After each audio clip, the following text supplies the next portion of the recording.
Welcome back to the Black Swan Capitalist channel. My name is Vandel, and Versan is here with us today as usual. Andy Schectman, welcome back.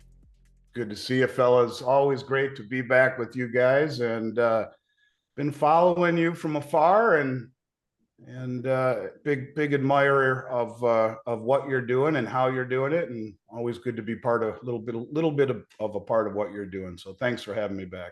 Yeah, thank you, Andy, and same goes to you. You know, we commend you for what you do. Like Versan was saying previously before we started recording, that you're always honest. You don't sugarcoat it.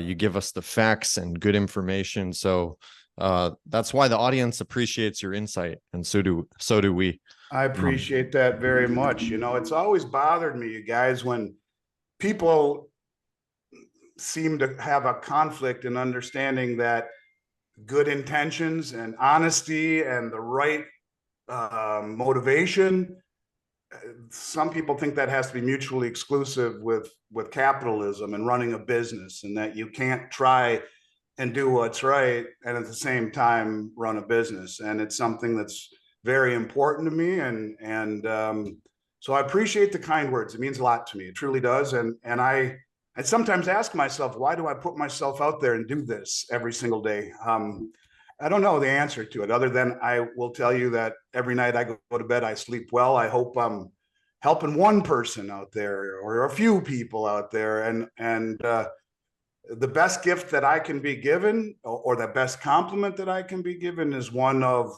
coming across as being sincere and honest, like you said. And that to me is all I try to be. I'm not the smartest guy in the room, but I spend an awful lot of time. I might be the hardest working. I work really hard to try and find the truth and bring it to the table with guys like you. So it's an honor to be here again, and I really do appreciate the kind remarks. Yeah, absolutely, Andy. So we'll get into it. I know Versan wanted to start off with the conversation of the geopolitical issues we're having right now. It really ties into the money at the end of the day and the banking system. Go ahead, Versan. I think people are asking the wrong questions about this war. If you look at what Hamas did in the attacks, this was well coordinated, well thought out, well funded. And this is what some of the intelligence officers are saying. When people should be asking, who is funding all of this? We saw Biden give about $6 billion to Iran. We also heard from Hamas, they got their weapons from Ukraine. Well, who's been funding Ukraine? The US. I just wanted to get that out there. But again, this is going to put pressure on the geopolitical shift that we see in the world. Where do you see all of this going? Do you see the Middle East separating from the petrodollar soon? Yes, I think that's inevitable. I think sides are being chosen. And I do see the petrodollar as something that is on the way out. You know, it's very important to remember that, and it's funny that no one else talks about this but me, and maybe I'm just out there. I don't know. But you know, you mentioned two things. You mentioned the banking system, and you mentioned the petrodollar. Look, the atrocities of war are horrible. What we've seen on TV, if we can believe it, is as awful as it gets. And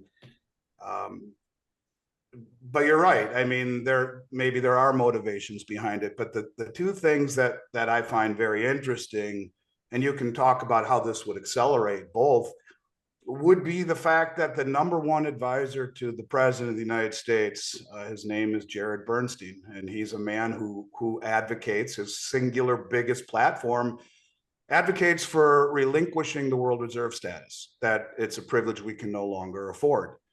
And I don't know about you, but the first thing that I would do would be to weaponize the dollar. The second thing that I would do would be to sign an executive order and tell Saudi Arabia we're going green, after we just sanctioned and confiscated all of Russia's Forex reserves. And you couldn't do two things that would, I think, harm the world reserve status more than weaponizing the world reserve currency and telling the linchpin of the dollar hegemony that we are going green. You look at the number 2 advisor, Lael Brainerd. These are the top 2 economic advisors to the Biden administration, and she is a modern monetary theorist whose whole mantra is to cull the banks, cull them down to a handful of very large commercial banks, just a few, and let all money go back and forth between the central bank and a central bank digital currency. Now, when she was at the Fed, I believe the Boston Fed, she worked with MIT in developing the new CBDC that Biden fast-tracked with an executive order as per the Bank of International Settlement mandate 2025. And she also ran point for Fed Now.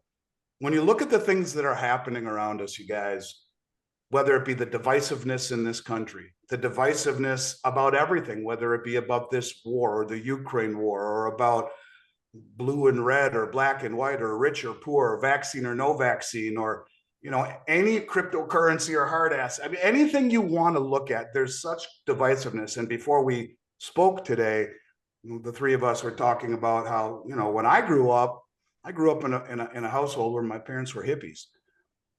Everything, nothing freaked me out growing up. I don't care who you slept with, what drugs you did. And none of that stuff bothered me as long as I wasn't part of it. I don't care what you do. You can still be my friend, and I can still respect you for being a person, or being a friend, or being someone that helped me do something. Whatever it may be, there's respect, right? Until that's encroached upon. And that's all changed. And the divisiveness in this country, the lack of unity in this country, and the mistakes that we are making globally will have an impact. Now, when you talk about, will the war have an impact on this? Sure, it will. Absolutely, it will. And, you could see maybe this begins World War III. Maybe the idea behind this, if you look for bigger pictures in a world where reality and pessimism there's a very thin line between it. Or even reality and being conspiratorial have a very thin line between them. But maybe this was done to drag us into a war with Iran. Now, what does that mean now that they've joined the Shanghai Cooperation Organization and the BRICS? The Shanghai Cooperation Organization is the largest regional military and financial organization on the planet. What does that mean?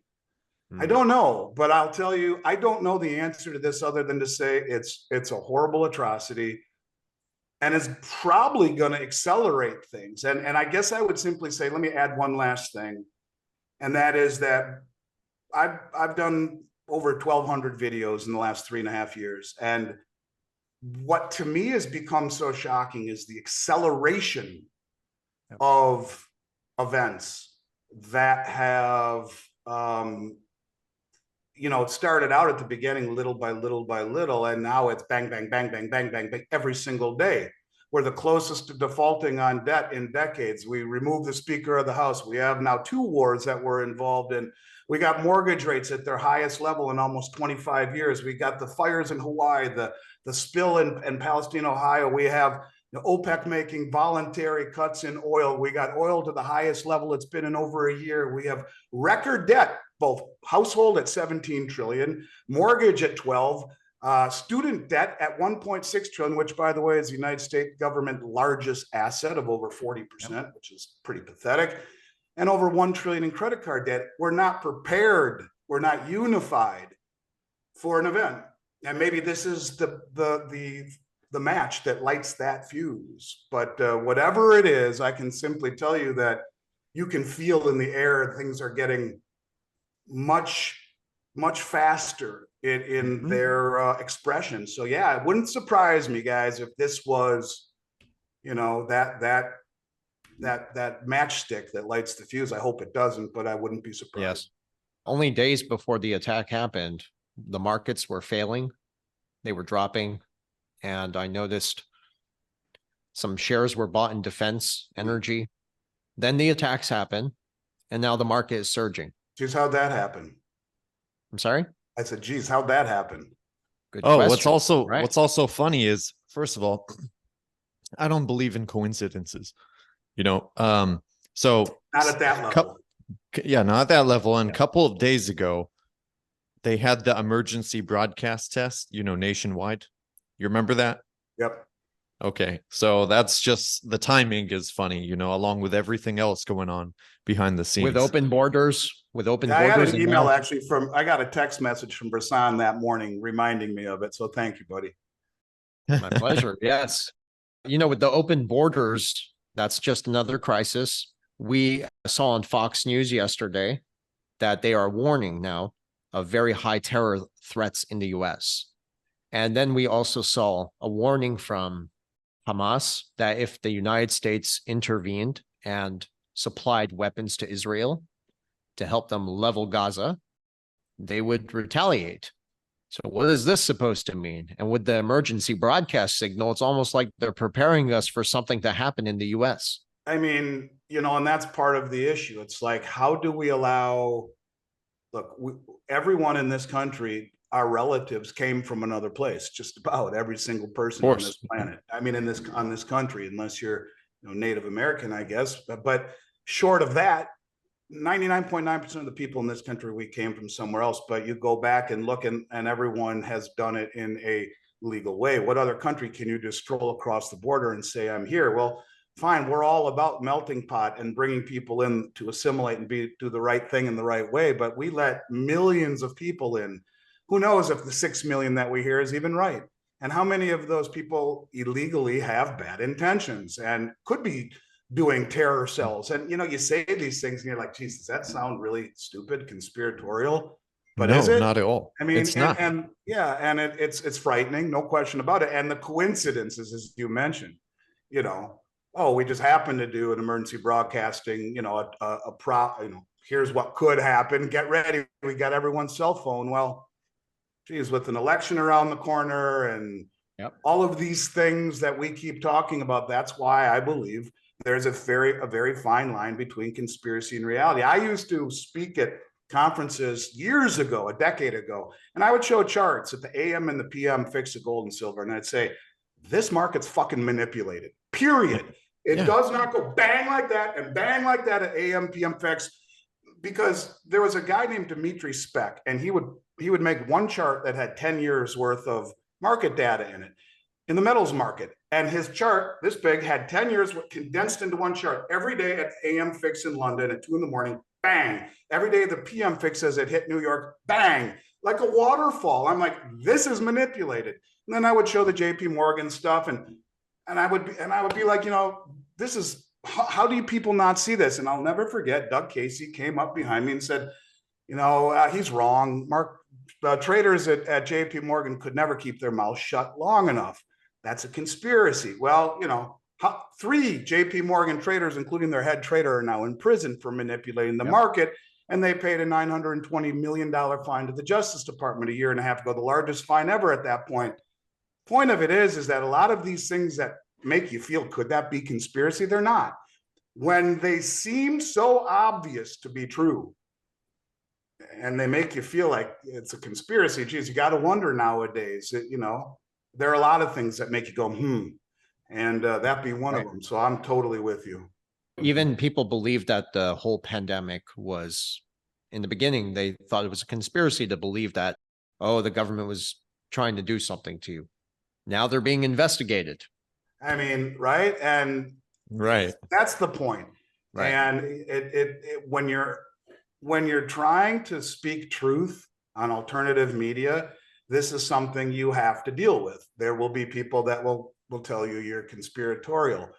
And being vindicated and validated sometimes really doesn't even feel good, because it just means that it's become so obvious that, hey, we should really actually be worried more than we should say, I told you so. But a lot of these things, I think, are highly probable. And what is the end game? I think when you try to figure out logic, you start from where you think end game is and work backwards. And like trying to lose the world reserve currency, well, weaponizing it, that's bad. That's not the privilege of the country that holds the reserve status. That should be for world opinion. And to say to Saudi Arabia, we don't need you anymore, we're going green. Well, it's the protection of the Saudi kingdom and the fact that they will value oil in dollars that gives us the world reserve currency. Well, are we really trying to do this? Are the things that we are doing, which seem just confounding and idiotic, could we really be trying to level the playing field, to reset the system? And, you know, I look at the banks, by the way, and I don't mean to skip all over, but it's all part of a bigger narrative. Exactly. You know, the banks, they're going to collapse. And, you know, I bet you even some of the people who watch your show, who are very well informed, don't know what a bail-in is and don't understand that when the Dodd-Frank law was written, bail-ins were made law.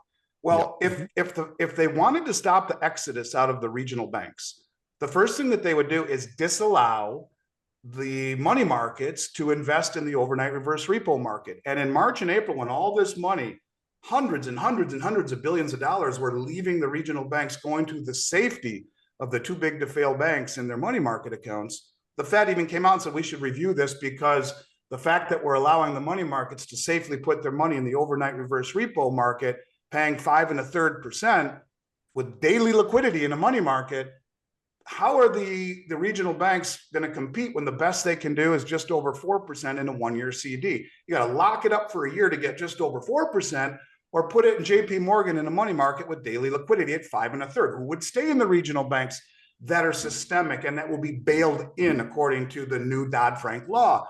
Well, they never did that. And all of this money is leaving the regional banks, going to the too big to fail banks, into the money market. But what is even more concerning about that is all of the money leaving the commercial banks, which is actually more than it's leaving the regional banks. They're going directly to treasurydirect.gov, and they're buying short-term treasuries directly from the treasury, because those rates, and this is why the overnight reverse repo market is draining, those rates are higher than the Fed is paying. So that sucking sound you hear is money leaving the regional banks to the commercial banks, and leaving the commercial banks directly to the treasury. And we will take one event, one bank run, and people will freak the hell out when they realize, when they see a bank, let's say like PNC Bank, fail, and you have a business account with $5 million in operating capital, boom, it's gone, except for $250,000.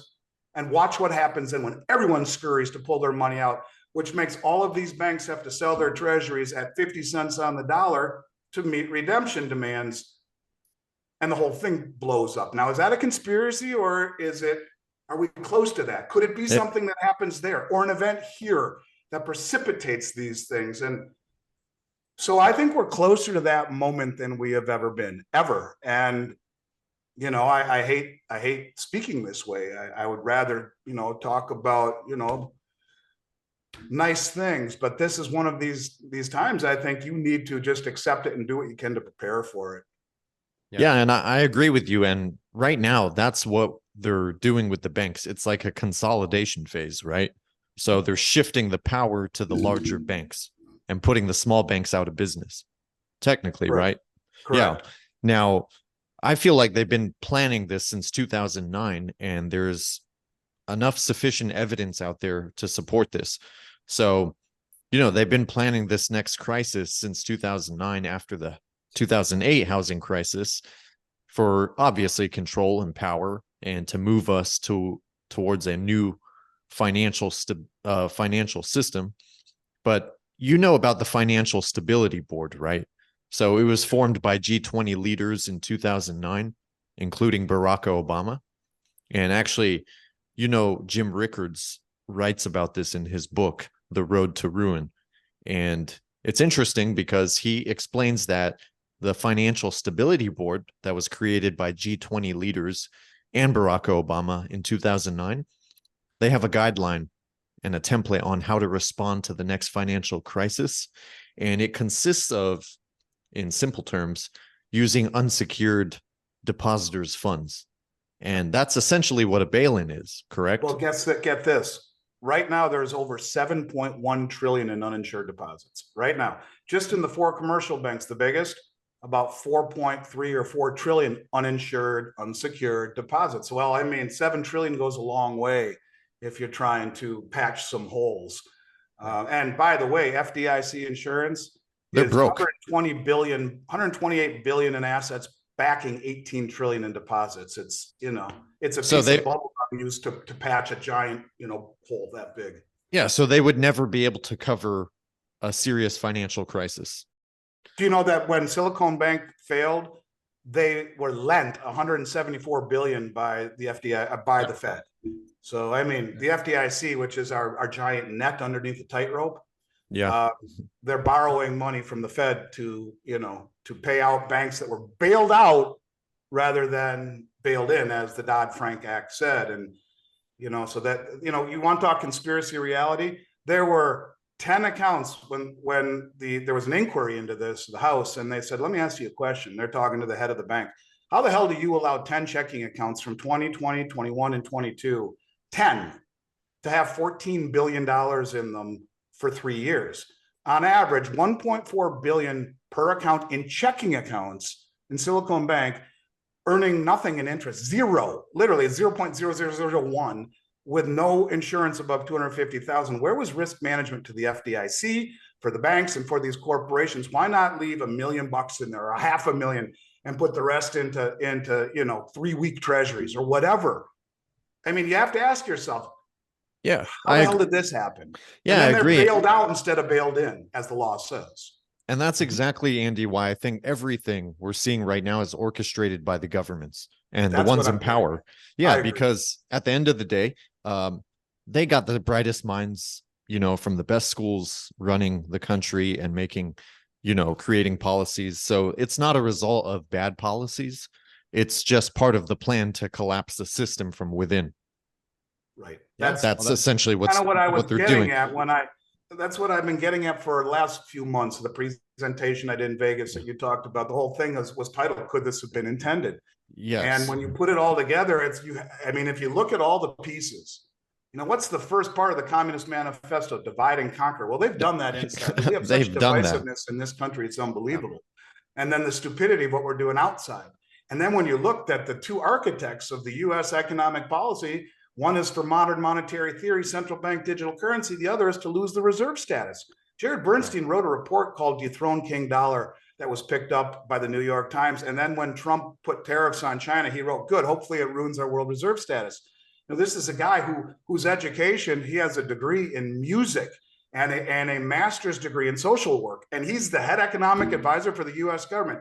And you have to ask, what the hell is happening in this country? And to your point, you guys, and that's what I'm kind of trying to substantiate in a very roundabout way, that you have to take a step back, take off your normalcy bias blinders and say, my God, could this be bigger than it is? And if it is, what do I need to do to protect my family? If it's not, the things that I have done to protect my family, are they going to leave me worse for the wear? Am I going to be worse off protecting my family in every way, from lead to food to water to gold and silver to some cash on hand to whatever it may be? And that's, I think people need to understand that I'm not telling anyone to buy gold and silver to get wealthy. I'm telling you to buy because it is wealth in a period of great upheaval all around us. And I respect what you guys are talking about with XRP being the rails to the new system. Maybe it will be. I talk to a lot of people, not just you, who say the same thing.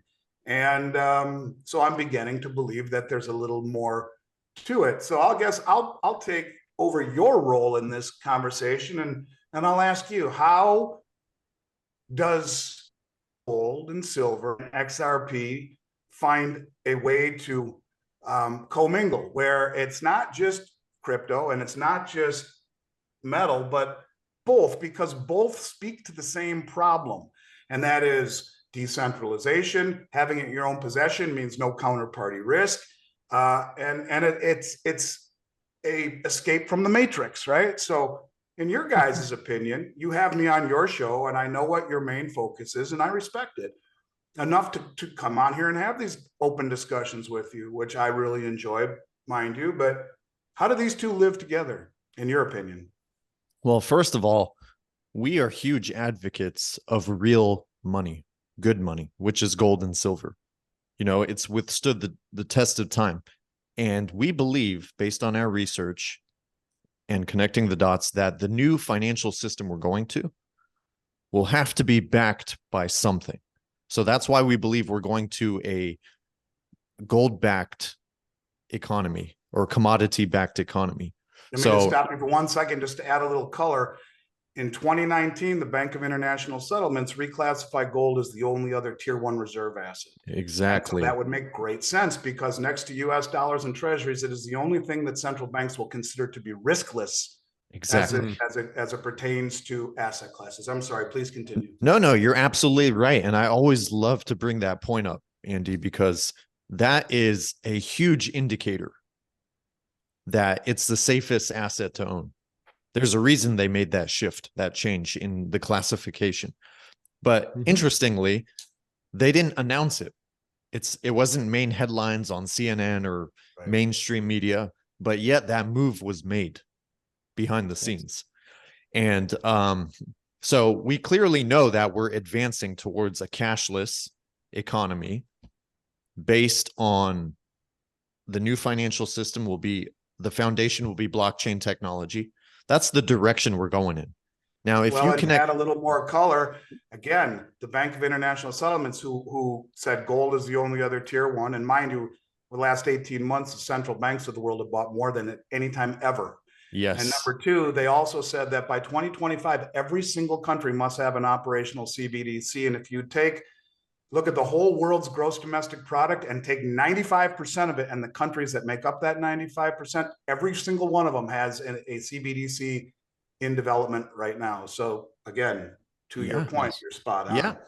Yeah, just more confirmation, and actually when you start to connect the dots, you'll discover that it seamlessly aligns with the vision of the clean energy agenda. Okay. They're talking about even green finance, clean vehicles, it's all sectors of the economy. They want to push it. And that green agenda aligns perfectly with the cashless society and central bank digital currencies, cryptocurrencies. And clearly, we've been moving in that direction for a long time. I don't think it's a coincidence that after the 2008 housing crisis, Bitcoin was created and just put out, and they still don't know who did it. That's honestly laughable. I'm not falling for that bullshit. Well, that's the part about Bitcoin, that's very hard for me to legitimize, because it's bad enough you can't, hold it in your hand. But the fact that after all of these years, guys with intellect in cryptocurrencies like you, or any of the people I talk to, and again, I have an open mind. Remember, I come from a family of hippies. I like to see, you'd never go to an attorney if you're accused for murder without the attorney understanding the plaintiff's argument. No, just listen to what you have to say. That's good enough, right? I mean, you're an idiot. So instead, you need to see both sides. And I try so hard to find that shred of something in Bitcoin that lets me feel, yeah, that's legit. And what you just said right there is probably my biggest thing. Like, okay, well, where is this Satoshi dude? And how is that? No one knows where or who, or tell me that's really true. This was all just made up, okay, by the same people who designed the financial system just to kind of pave the way into a digital world. They are building a 2-tier financial system, and they are planning on returning to some sort of neo-feudal gold-backed. With blockchain technology, you can tokenize, you can make this happen. So the fact that people say it's an impossibility is really stupid. We also look at the World Gold Council, who we have a friend who spoke at the World Gold Council in Lisbon, Simon Hunt. He told us that their main objective is to aim to revolutionize the gold market with a new digital stable coin. What is a stable coin? It's a 1-to-1 ratio with something. It could be the dollar or it could be gold. And they want to redefine value transmission. Interestingly, the same document from the World Bank report claims that the only 2 blockchain protocols that meet the criteria for such a scenario of a stable coin would be XRP and XLM. We see central banks all around the world, the same people buying gold, teaming up with Ripple, and they are paving a way for XRP adoption. So despite the price suppression, despite the SEC lawsuit, the inevitable conclusion after due diligence is that XRP is becoming a true global store of value. Let me try and substantiate what you're saying. Little crumbs. We see little crumbs, and that's the elite's way of saying, well, we told you, right? So at the beginning of the year, there was a report that came out by the IMF, and it was titled "Gold as an International Reserve, comma, a barbarous relic no more?" question mark. So here you have the IMF basically saying gold has a role as money. And then you have Kristalina Georgieva, the head of the IMF, who came out just a few months ago and said a central bank digital currency not pegged to something is just another fiat currency. Then you have the central bank since 2017, not only voraciously accumulating it, but also repatriating gold from all of the hubs, the central banks, the New York Fed and the Bank of England. They're repatriating it. And when people say, well, if the central banks are buying so much gold, why isn't the price going up? And the answer is very interesting. Well, number one, they're using the suppression of the Western market, just like they're with cryptocurrencies, to accumulate the shit out of it. They're draining the exchanges on COMEX, on the LBMA. Even the Shanghai Gold and Silver Exchange are seeing massive deliveries off of the exchanges. And the reason that the world isn't bitching about the suppression in gold and silver is that most of the world is accumulating it at these make-believe prices, but it's starting to change. On Monday of this week, right as the war broke out, gold is priced at $119 an ounce more than it is in London or New York, in China. So in other words, that sucking sound you hear, that's China's way of saying, you want arbitrage? Here's arbitrage. We'll pay $119 an ounce more for your gold if you send it to China.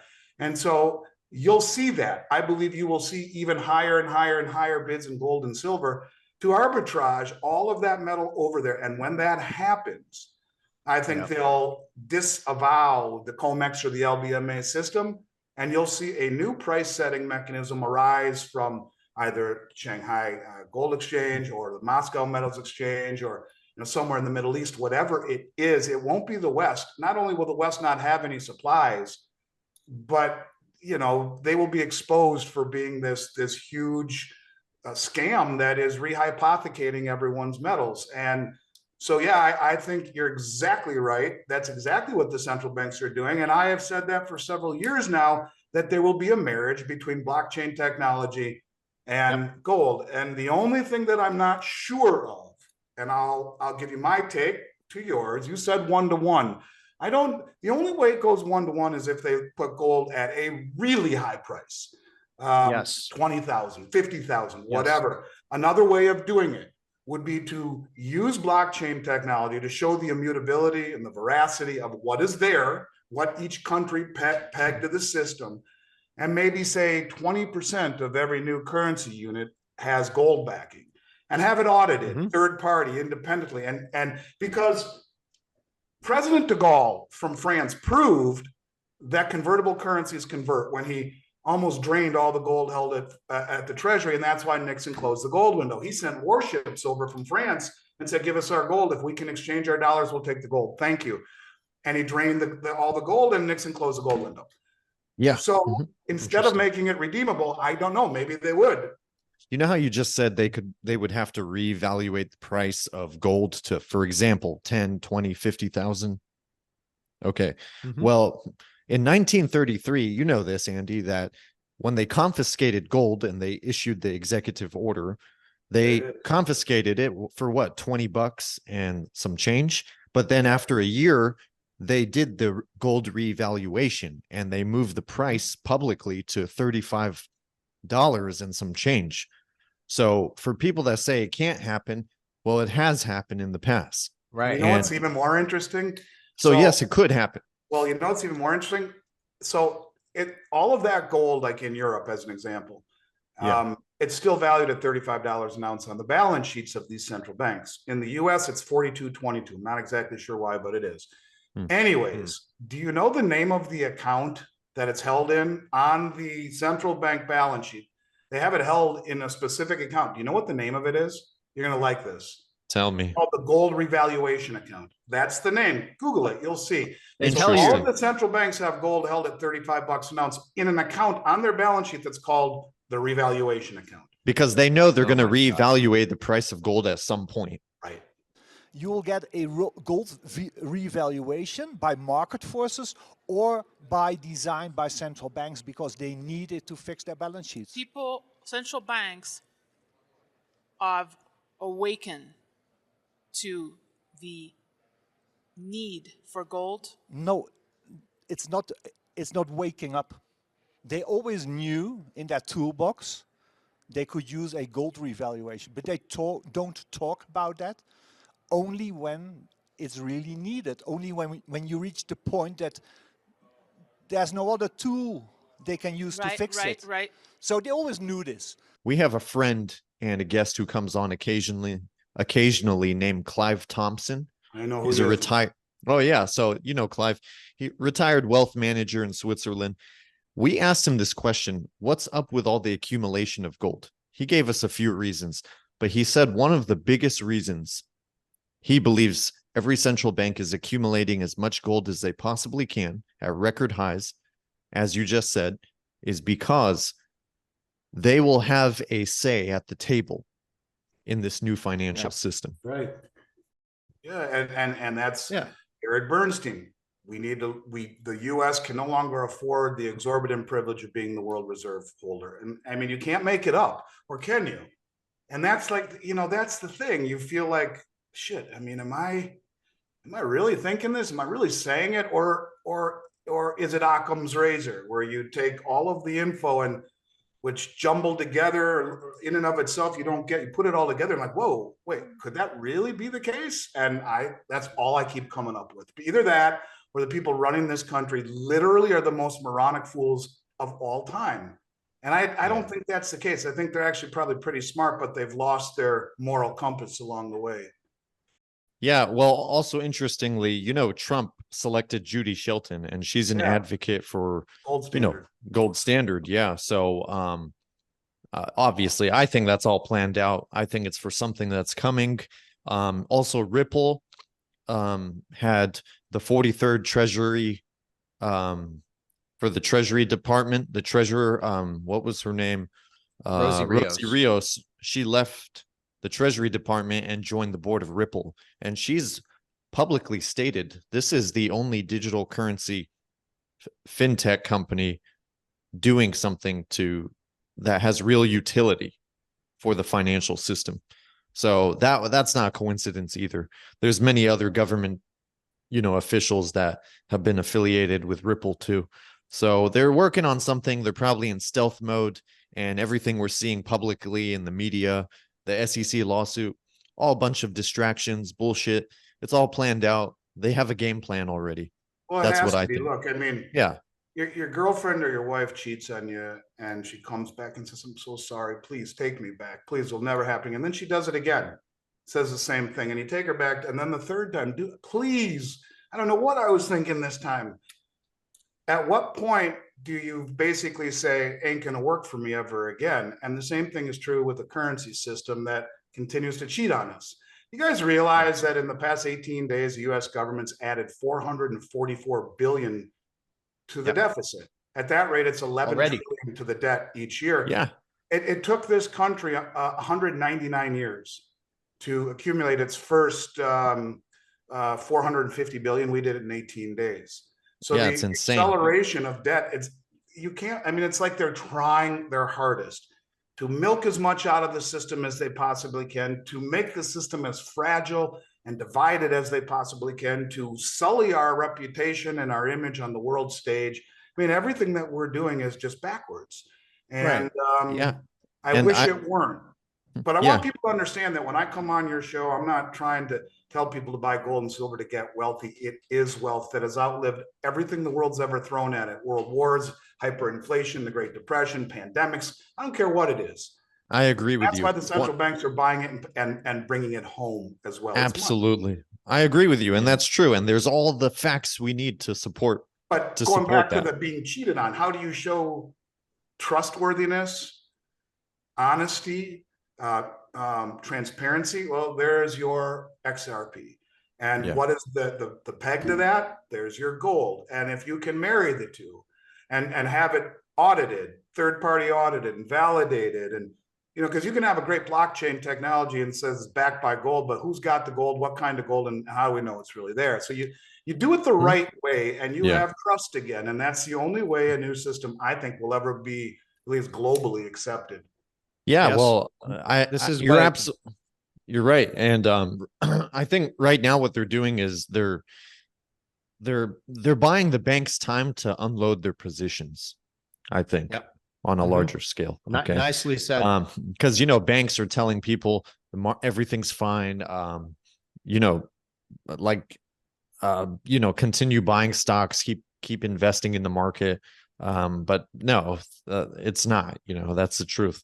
And the United Nations is the parent company of the World Bank, and the World Yeah. Bank is the one that published that document not too long ago, maybe a year or two ago, talking about XRP and XLM.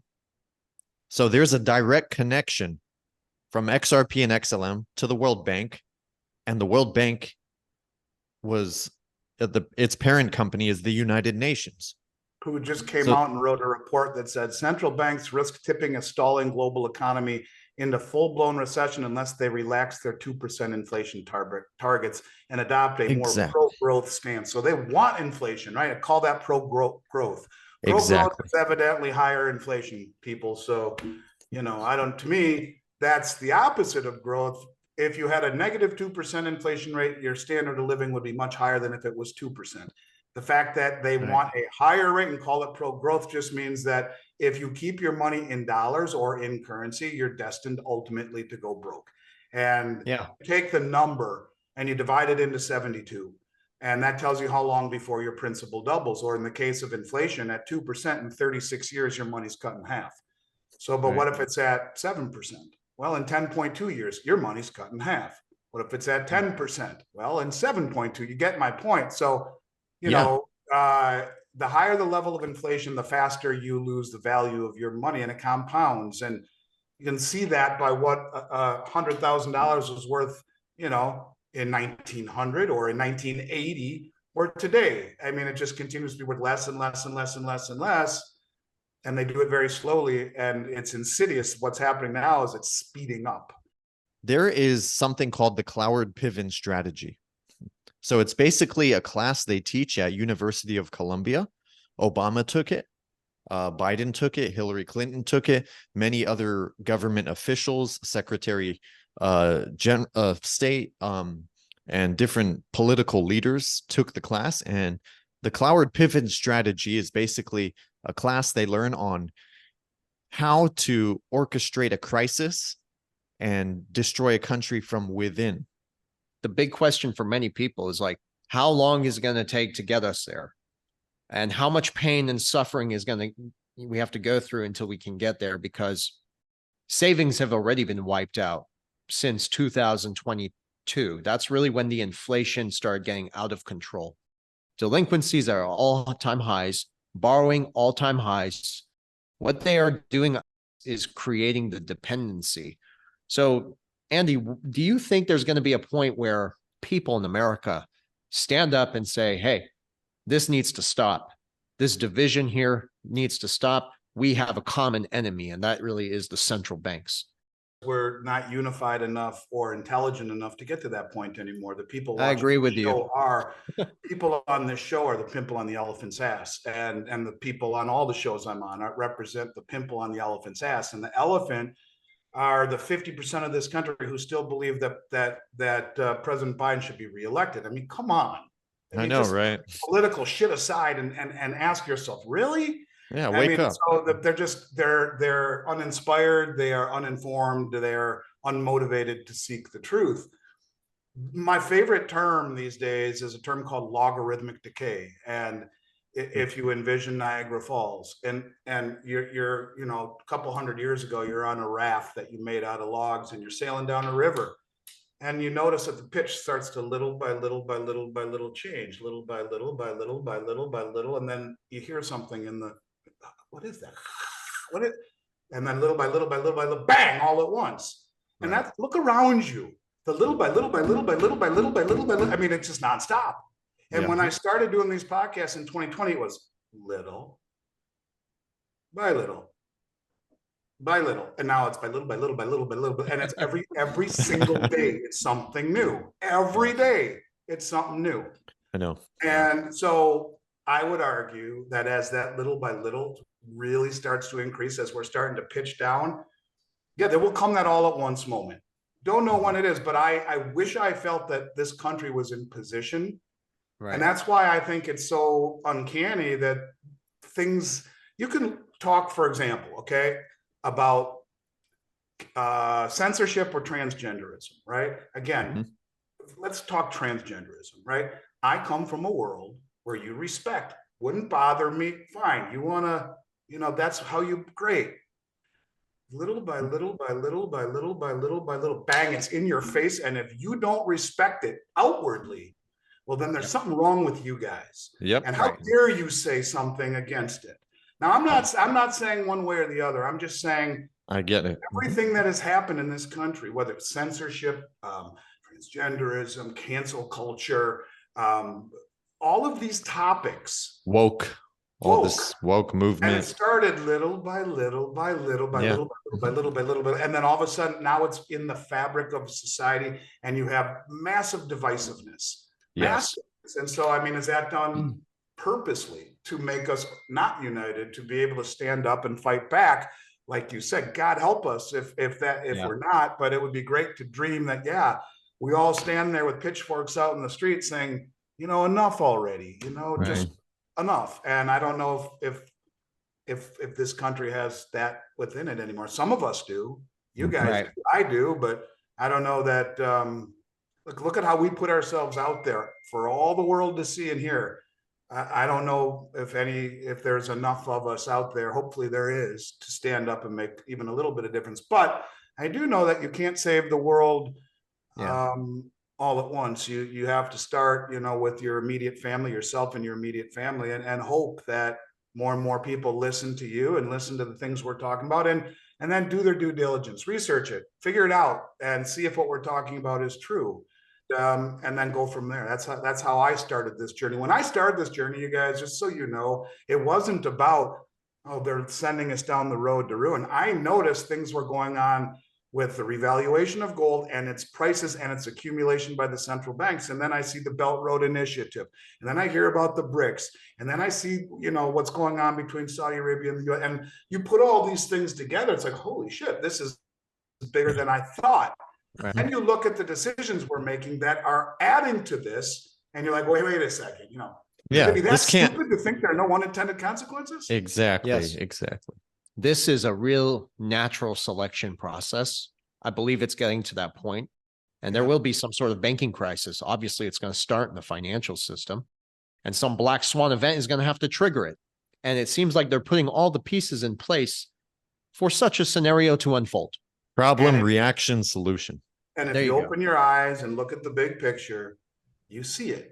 The thing is that the individual parts in and of themselves don't really give you all the clues until you try to combine them together, and like, whoa, exactly, it's a pretty scary cloth. And I hope I'm wrong. I got 3 young kids, and like I said, if you prepare, how worse off will you really be? I don't think you will be, but you know, like I said at the onset of this conversation, I admire, respect, and appreciate our friendship and the ability to talk likewise together. Yeah. I hope that we can do this more often. I think as we get towards the end of the year and towards the election next year, Lord knows there's going to be an awful lot to talk about. I'm always a text away, but I you know, respect what you guys are doing. Keep up the good fight, and let's pick up where we left off, hopefully not too far down the road, because, you know, there are a few of us who are really seeing this clearly, and I think you guys are. Yeah, no, we're on the same page with you, and thank you, Andy. Again, thank you for coming on. Always great talking with you, you know. So we'll be doing this soon again. We'll contact. And Andy, in the meantime, do stay well and take care. Yeah, brother.